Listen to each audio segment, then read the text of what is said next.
I'm not asking you to change your strategy on NQ, but if what I explain to you in the next 1 minute makes sense to you, you might as well give it a shot because it's absolutely lethal. This is called the initial balance, high and low of the first hour of New York Open. 9:30 to 10:30 Eastern Standard Time. We wait for that first hour to form.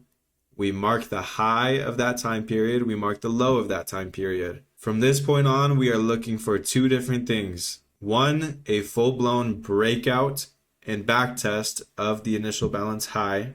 Two, a deviation above, aka fake out above the initial balance high with a loss of it and a backtest to short, and vice versa for losing the lows.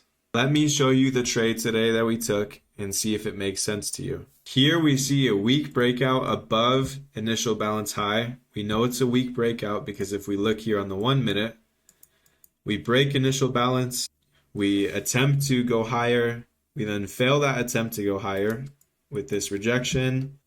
From that point on, price starts to lose momentum and lose volume. We know that consolidation above resistance is bearish. There's only one last step, and we just have to wait for the initial balance high to be lost with a little bit of momentum. Here we see initial balance high lost. We enter in the trade with our stop loss above market structure high. We target things like VWAP. We target initial balance low that never quite got hit, but absolutely amazing trade. Now on the opposite end of things, if this would have been a legit breakout where we had a lot of volume, a really nice spike to the upside, think of it as a larger breakout.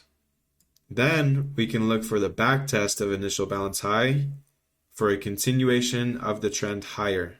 Smaller moves are more likely a deviation, while larger moves, you're more likely to hold that support when you go and back test it. Follow along for part 2 because I'm going to be talking about this a whole lot more.